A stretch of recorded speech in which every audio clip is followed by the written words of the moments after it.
RMC, il est 6h42, votre invité Adrien Borne, Franck Mermier, directeur de recherche au CNRS, spécialiste du Yémen. Bonjour Franck Mermier. Bonjour. Merci d'être avec nous en direct sur RMC. Ça n'aura donc pas duré bien longtemps. La France est de nouveau confrontée à un enlèvement. Cette fois, l'inquiétude concerne une jeune femme de 30 ans. On va parler avec vous, Franck Mermier, de la situation au Yémen. Mais je voudrais d'abord qu'on dise un mot d'Isabelle Prime, puisque c'est le nom de cette otage. Elle se trouvait au Yémen depuis un peu plus d'un an. Elle devait quitter le pays dans quelques jours, nous dit-on.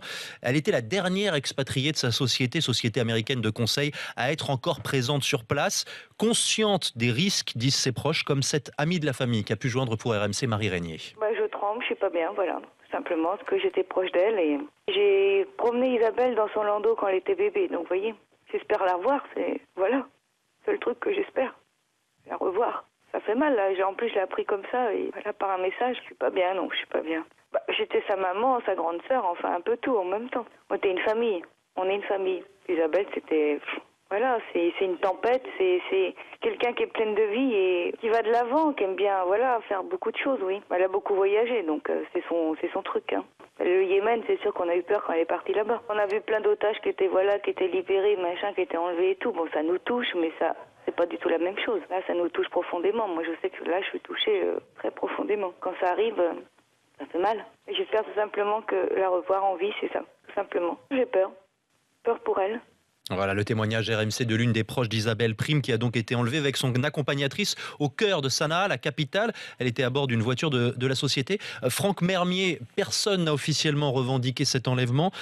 C'est un pays complètement déchiré, le Yémen, en plein chaos. C'est comme ça qu'on peut décrire les choses? La situation politique est extrêmement confuse au Yémen. Il y a un vide sécuritaire très très fort. D'abord parce qu'il y a un pouvoir à Sanaa qui est dans la capitale, donc qui est issu d'un coup d'État.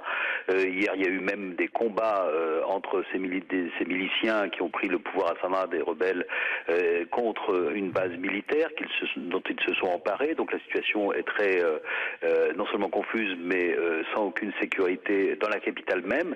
Et puis il y a un autre pouvoir qui se réclame d'une légitimité présidentielle. C'est le président qui est aujourd'hui dans le sud du pays. Oui. Donc il y a donc effectivement un manque de contrôle, en tout cas du territoire yéménite, d'autant plus que les forces de sécurité yéménites sont divisées entre ces différents pouvoirs et que Al-Qaïda dans la péninsule arabique aussi contrôle certaines portions du territoire dans l'est du pays notamment. Et début février, je crois que la France a quitté le pays, n'a plus de représentation sur place et avait demandé à tous ses ressortissants de quitter le Yémen au plus vite. Alors les ambassades occidentales et même certaines ambassades arabes ont quitté Sanaa, la capitale. Alors c'est d'une part en raison aussi d'un manque de sécurité pour les ressortissants étrangers, mais aussi pour ne pas reconnaître aussi le pouvoir légitime issu d'un coup d'État. Ce coup d'État qui a quand même conduit à la dissolution du Parlement, au fait que le président a été forcé de démissionner, même si ce même président est aujourd'hui finalement en train d'essayer de regagner le pouvoir à partir d'une capitale du Sud qui est Aden. Mais Franck Mermier, moi si je vous écoute, je constate qu'on n'a plus de représentation sur place, que le pouvoir politique est éclaté. On discute avec qui en ce moment au Yémen ? Alors on peut discuter avec de nombreuses forces politiques, alors celles issues du coup d'État à Sanaa, et puis aussi celles représentées par le président légitime du Yémen qui est à Aden. Il faut savoir que l'envoyé spécial des Nations Unies, lui, continue à être à Sanaa et à discuter avec l'ensemble des forces politiques. Il y a toujours des canaux de discussion. Ça peut être un relais, ce représentant de l'ONU, pour obtenir la libération d'Isabelle Prime, par exemple? Alors tous les relais sont présents, évidemment ce représentant des Nations Unies, mais aussi des relais institués, construits par la France depuis de nombreuses années au Yémen, notamment des relais dans les différentes forces politiques, parmi les différents représentants des chefs de tribus. Donc on a encore des canaux de discussion avec ce pays, du fait notamment de la présence française qui est très ancienne au Yémen. Oui. Vous le disiez tout à l'heure, il y a la présence, et il profite sûrement du chaos généralisé, d'Al-Qaïda là-bas au Yémen. On s'en souvient parce que l'un des frères Kouachi a fait un passage, auteur des attentats de Charlie Hebdo, rappelons-le, a fait un passage dans l'un des camps d'Al-Qaïda au Yémen. Est-ce qu'on peut imaginer qu'Al-Qaïda est derrière cet enlèvement? Alors, il faut savoir qu'un des principaux ennemi d'Al-Qaïda au Yémen, c'est ce pouvoir issu du coup d'État, les rebelles houssistes qui sont d'obédience chiite. Donc c'est un de leurs principaux ennemis, et donc ils peuvent effectivement vouloir aussi accentuer le chaos yéménite, et notamment en frappant en plein cœur de la capitale. Lundi, il y a eu un attentat notamment dans un quartier au nord de Sanaa, qui a visé justement un fief de cette milice chiite qui a pris le pouvoir à Sanaa.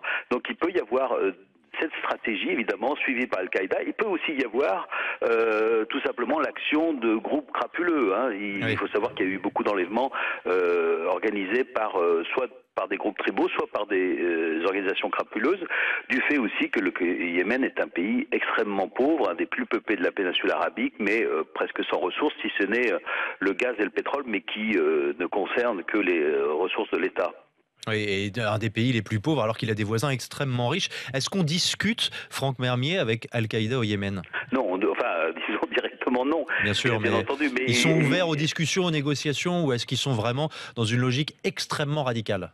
Ils sont dans une logique extrêmement radicale, évidemment. Il y a eu au mois de décembre l'assassinat de 2 ressortissants enlevés par Al-Qaïda suite à une intervention militaire aussi. Donc évidemment, mais dans le même temps, tout est évidemment possible, d'autant plus qu'il y a toujours aussi Al-Qaïda est inséré dans un tissu social dans certaines régions. Il peut y avoir aussi des groupes tribaux qui peuvent servir de relais. Donc tout est possible du moment que effectivement les personnes qui ont enlevé ces ressortissants françaises sont identifiées. Donc pour l'instant, malheureusement, on n'a aucune information. Merci pour toutes ces précisions, Franck Mermier, et vous faites bien de le préciser, puisque pour l'instant, il n'y a aucune revendication de cet enlèvement, motif crapuleux. Est-ce que c'est Al-Qaïda qui se cache derrière? On vient d'en parler avec vous, qui êtes directeur de recherche au CNRS, spécialiste du Yémen. Merci pour cet éclairage qui témoigne de la confusion qui règne dans le pays et qui peut compliquer justement les discussions pour obtenir la libération de cette jeune Française, Isabelle Prime, qui a 30 ans, et qui vivait dans le pays depuis plus d'1 an et dont les proches racontent qu'elle prenait beaucoup de précautions, qu'elle n'était pas une tête brûlée, c'est le terme qu'emploie son père. Malgré tout, cette vigilance et ces efforts, cette vigilance n'a pas suffi à empêcher son kidnapping hier au cœur de Sanaa. On suit de très près l'évolution de cette information et une éventuelle revendication. On verra ça dans les prochaines heures. Il est 6h.